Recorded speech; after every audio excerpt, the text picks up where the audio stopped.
Okay, Amos 8 verse 11. This obviously was a prophetic word given to Amos about the nation of Israel and about the judgment that was going to come onto Israel. And I believe it's a pertinent prophecy for this generation coming up.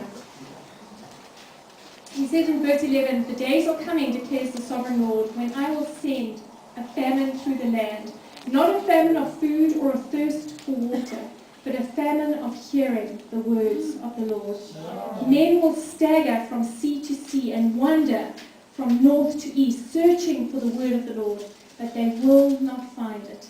That word there for stagger means to reel about like a drunken man who doesn't know where he's going. It means to be swayed to and fro in the wind like trees in the wind, which reminds me of Ephesians, swept to and fro by every wind of doctrine. It means to stammer in fear. And it means to just be wandering around aimlessly, looking for something that you don't even know what you will find. And this is the story of this generation. So much has been given to them, and yet there's so much missing. They're probably the most materialistic generation you will find, or the ones that has access to the most materialism, but he's probably the most empty generation. Probably the first generation coming up that hasn't been Christianized in some way, that really have a mindset, that do not have, here there are many Christian people who've grown up in Christian homes, but largely this generation hasn't grown up in Christian homes, and they have very little foundation of the word, and there's something devastatingly missing from their lives, and they don't know what. And they're staggering around, going to and fro from everything they can find, trying out this, trying out that, a little bit of this, a little bit of that, and saying, "Give me something real, give me something real." They've thrown out the rules of the previous generation, or the previous generation has taught them how to throw out the rules, let me say that. And yet, they cannot find what they're looking for. And it's going to take us to say, "We have what you need." And it's going to have to be, like I said, a lot more than words. You can turn to 1 Corinthians.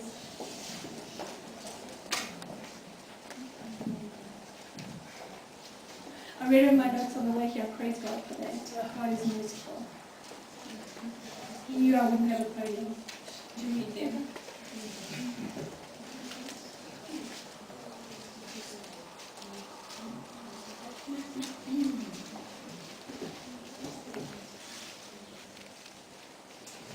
(1 Corinthians 2, from verse 2, or from verse 1 I'll start. It's Paul speaking. He said, "When I came to you, brothers, I did not come with eloquence or superior wisdom as I proclaimed to you the testimony about God.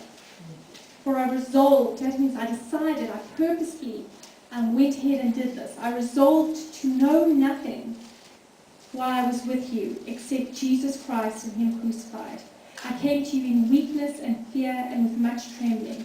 My message and my preaching were not with wise and persuasive words, but with a demonstration of the Spirit's power, so that your faith might not rest on men's wisdom, but on the power of God." And this is the generation that I believe God is wanting to raise up. And I believe you are the forerunners of that generation. A generation that is not just persuasive words of wisdom, but a demonstration of the Spirit and power. And we want to take some time to pray for you.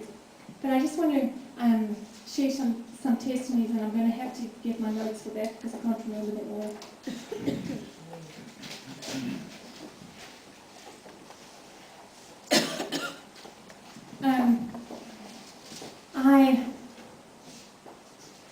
I said this generation will not be met with simply words. There are two things that are going to take to reach this generation, and that's the power of God, but also its relationship.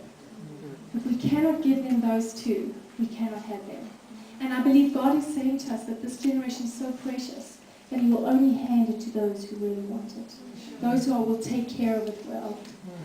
And there's going to be a people that are going to be able to sacrifice or prepared to sacrifice their life for that generation. I have some people that I run with regularly, and I remember there was one girl that I was running with, and she was still. We invite unsafe people, safe people to run. It's a way of us kind of reaching out to the lost as well as enjoying ourselves and keeping fit. But I remember running with this one girl who was absolutely determinedly resistant to the gospel. We had shared it to her in every single way. And I remember her running along and complaining about how she had a sore foot, and it was just so painful. And I said to her, "Can I pray for her?" She said, "No." So I said, "Okay, well there goes that avenue." And then, lo and behold, some weeks later, we're still running with her, and my foot gets the exact same pain. And it's just excruciating me. I can hardly run. And it goes on for weeks and weeks. And then finally, as we're running along, my friend turns to me and says, "Carol, this has gone on long enough because I'm hobbling up a hill." And she says, "Let's pray for your foot as we run." And this girl's running with us, also hobbling on her foot. And so my friend goes ahead and she just prays, and I agree with her and pray, and lo and behold, every step I take, the pain goes. And suddenly, there's no pain in my foot. And